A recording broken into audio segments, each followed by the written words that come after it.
बुद्ध और चक्षुपाल एक बार भगवान बुद्ध जेतवन विहार में रह रहे थे। भिक्षु चक्षुपाल भगवान से मिलने के लिए आए थे। उनके आगमन के साथ उनकी दिनचर्या, व्यवहार और गुणों की चर्चा भी हुई। भिक्षु चक्षुपाल अंधे थे। एक दिन विहार के कुछ भिक्षुओं ने कुछ मरे हुए कीड़ों को चक्षुपाल की कुटी के बाहर पाया और उन्होंने चक्षुपाल की निंदा करनी शुरू कर दी कि उन्होंने इन जीवित प्राणियों की हत्या की। भगवान बुद्ध ने निंदा कर रहे उन भिक्षुओं को बुलाया और पूछा कि क्या तुमने भिक्षु को कीड़े मारते हुए देखा है? उन्होंने उत्तर दिया, नहीं। इस पर भगवान बुद्ध ने उन साधकों से कहा कि जैसे तुमने उन्हें कीड़ों को मारते हुए नहीं देखा, वैसे ही चक्षुपाल ने भी उन्हें मरते हुए नहीं देखा और उन्होंने कीड़ों को जानबूझकर नहीं मारा है, इसलिए उनकी भर्त्सना करना उचित नहीं है। भिक्षुओं ने इसके बाद पूछा कि चक्षुपाल अंधे क्यों हैं? उन्होंने इस जन्म में अथवा पिछले जन्म में क्या पाप किए? भगवान बुद्ध ने चक्षुपाल के बारे में कहा कि वे पूर्व जन्म में एक चिकित्सक थे। एक अंधी स्त्री ने उनसे वादा किया था कि यदि वे उसकी आंखें ठीक कर देंगे तो वह और उसका परिवार उनके दास बन जाएंगे। स्त्री की आंखें ठीक हो गईं, पर उसने दासी बनने के भय से यह मानने से इनकार कर दिया। चिकित्सक को तो पता था कि उस स्त्री की आंखें ठीक हो गई हैं, वह झूठ बोल रही है।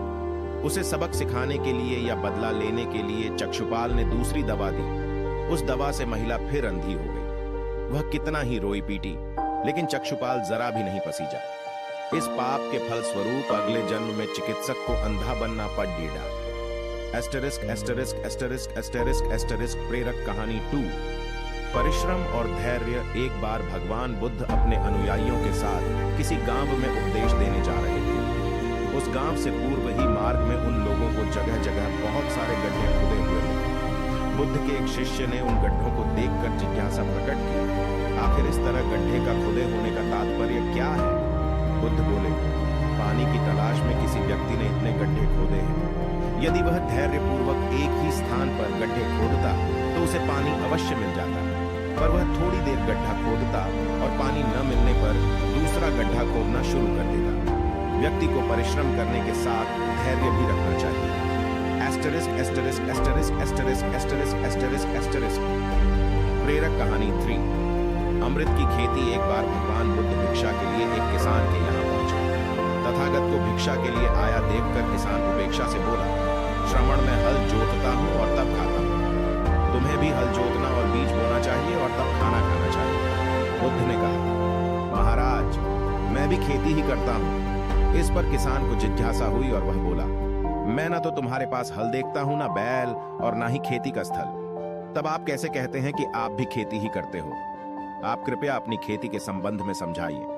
बुद्ध ने कहा, महाराज, मेरे पास श्रद्धा का बीज, तपस्या रूपी वर्षा और प्रजा रूपी जोत और हल है।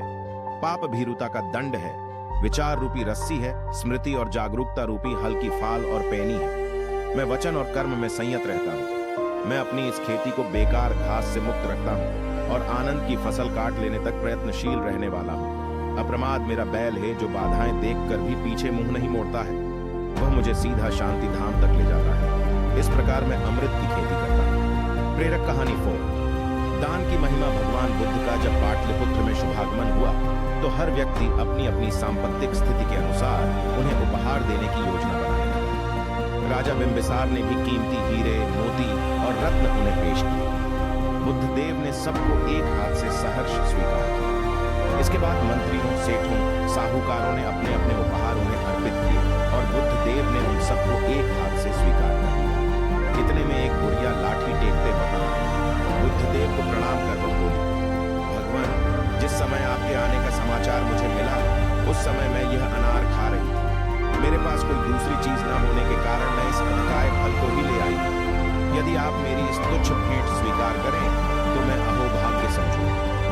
भगवान बुद्ध ने दोनों हाथ सामने कर वह फल ग्रहण किया। राजा बिंबिसार ने जब यह देखा तो उन्होंने बुद्धदेव से कहा, भगवान, क्षमा करें, एक प्रश्न पूछना चाहता हूँ। हम सबने आपको कीमती और बड़े बड़े उपहार दिए जिन्हें आपने एक हाथ से ग्रहण किया, लेकिन इस बुढ़िया द्वारा दिए गए छोटे एवं जूठे फल को आपने दोनों हाथों से ग्रहण किया। ऐसा क्यों?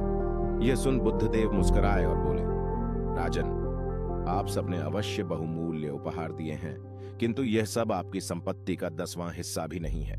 आपने यह दान दीनों और गरीबों की भलाई के लिए नहीं किया है, इसलिए आपका यह दान सात्विक दान की श्रेणी में नहीं आ सकता।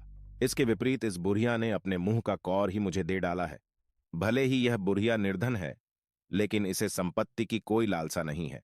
यही कारण है कि इसका दान मैंने खुले हृदय से दोनों हाथों से स्वीकार किया है। Asterisk asterisk asterisk asterisk asterisk asterisk asterisk.